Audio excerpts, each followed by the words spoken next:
on essaye de toujours bien organiser son atelier et de le rendre bien propre. Vous connaissez la situation? Des vis, des boulons un peu partout?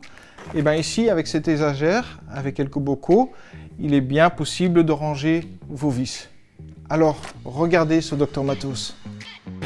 Qu'allons-nous utiliser aujourd'hui?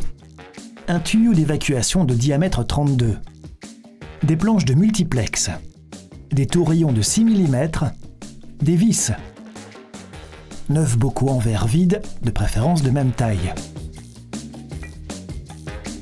La taille de l'étagère dépendra aussi de la taille de vos pots. Disposez donc 3 pots sur votre étagère. Veillez à ce qu'il y ait une distance égale entre chaque pot. Prévoyez une distance supplémentaire pour la fixation. Prenez votre mèche à façonner pour déterminer l'emplacement. Et le plan de votre étagère a pris forme.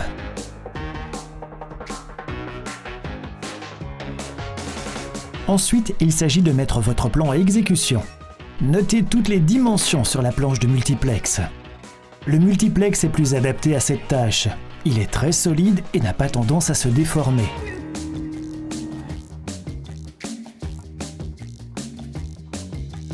Pour dessiner rapidement une forme arrondie, prenez un modèle adéquat. Dessiner autour d'un pot de peinture sera toujours plus rapide que le compas.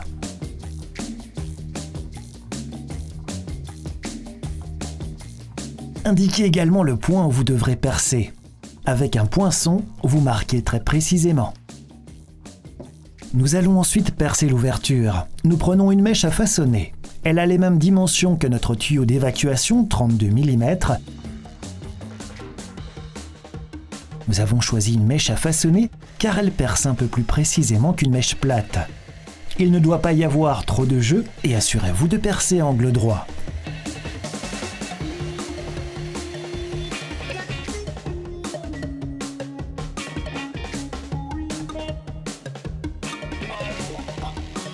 Cette forme peut se découper avec une scie sauteuse, ce qui est facile, mais si une courbe parfaite vous sera presque impossible. C'est pourquoi nous prenons une ponceuse à bande oscillante. Il s'agit d'une ponceuse sur table avec une bande abrasive qui se déplace de haut en bas. Tournez votre pièce dans le sens inverse de la rotation de la bande abrasive. En ponçant à contresens, vous gardez le contrôle de votre élément.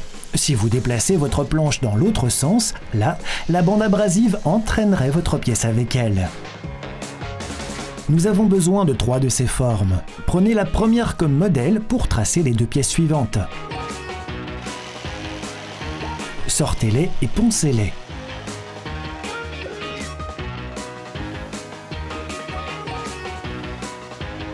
Percez également les trous, ce qui termine les 3 éléments porteurs. Les prochaines pièces à fabriquer sont le haut et le bas. Pour cela, nous avons besoin de 4 planches avec le même arrondi. Nous pouvons donc reprendre nos pièces précédentes comme modèle.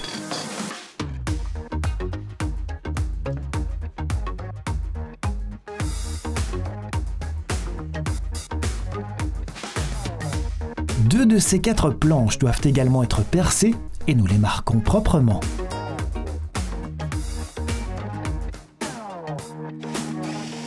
Nous les scierons sur mesure plus tard, mais nous allons d'abord percer. Faites-le à l'avance. Les planches seront relativement petites et il vous sera alors plus difficile de facilement les maintenir lors du perçage.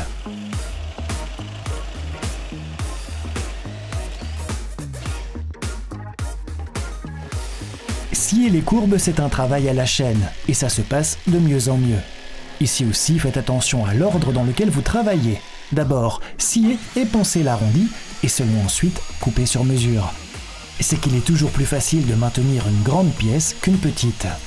Pour raccourcir, prenez la scie à onglet toujours disponible dans l'atelier. C'est d'ailleurs toujours plus agréable de travailler dans un atelier bien organisé.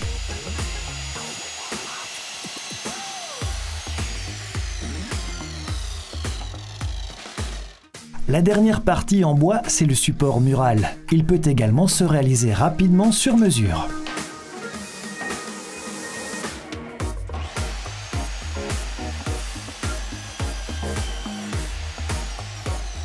Les premières étapes de l'assemblage peuvent maintenant se réaliser. Avec une vis extra longue de 70 mm, nous monterons en bas une planche sans ouverture et puis une avec ouverture. Nous allons les attacher à notre support mural pour s'assurer que les planches s'emboîtent correctement. Pré-percer. Tracez une ligne de façon à arriver à la moitié du support mural. Regardez sur la boîte, 70 mm de long et 4 mm d'épaisseur. Nous pré-perçons avec une mèche plus épaisse d'1 mm, 5 mm.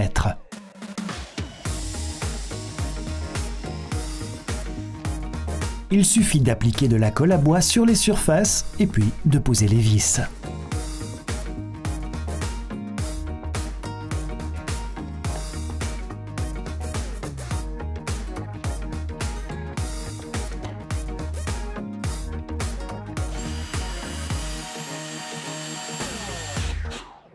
Mettez le tuyau en place et notez les dimensions.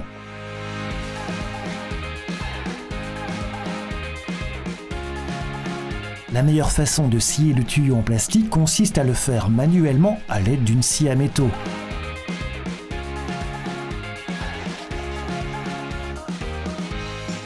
Pour être sûr, poncez le tube, de cette façon, il sera certainement droit. Et vous le constatez, le tube s'adapte parfaitement.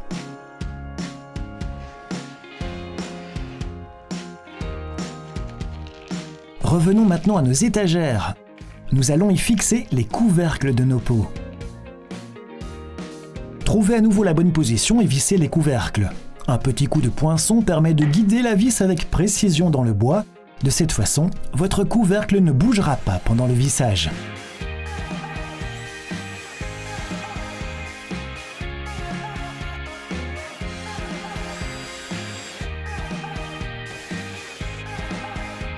Faites maintenant glisser les planches porteuses avec les couvercles sur le tube.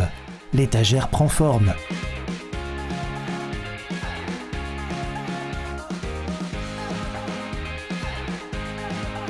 À présent, vissez également les planches au sommet. Là encore, choisissez les vis longues.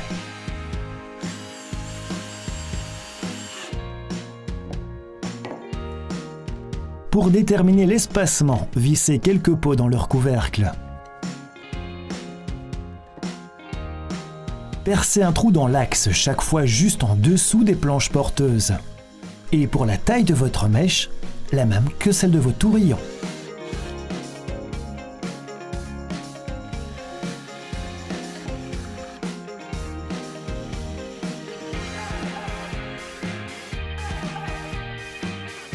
Vous aurez bien entendu besoin de 3 extrémités. Insérez les chevilles dans le trou pré-percé, elles soutiendront joliment les planches de support.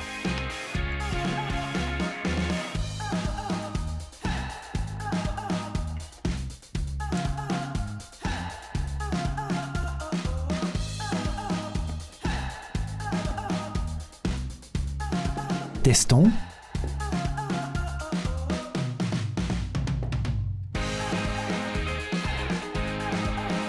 On remarque que l'axe tourne encore de trop. Nos longues vis nous seront à nouveau utiles, elles fixeront l'axe.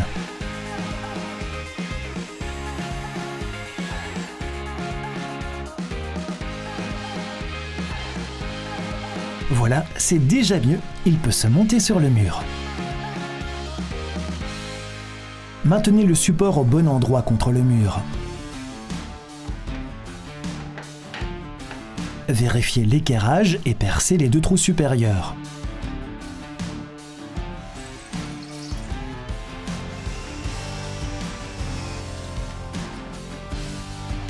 Mettez les chevilles et fixez temporairement l'étagère.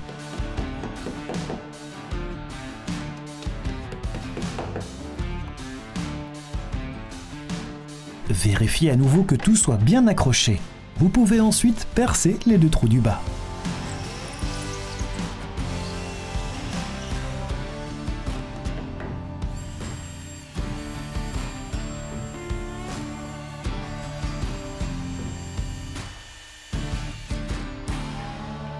C'est vous qui décidez de ce que vous mettez dans les pots. Vous n'aurez pas la place de stocker toutes les tailles de vis, alors choisissez les vis et chevilles que vous employez le plus souvent.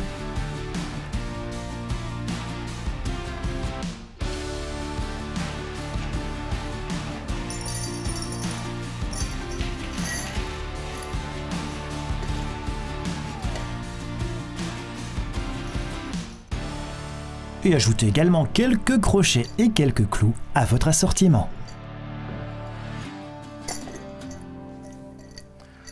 Vous voyez que c'est facile de trouver les bonnes vis quand vous êtes bien organisé. Alors donnez-vous du temps pour faire ces petits projets et vous allez gagner du temps pour les prochains. Nous, on se voit pour un prochain Dr Matos. À bientôt!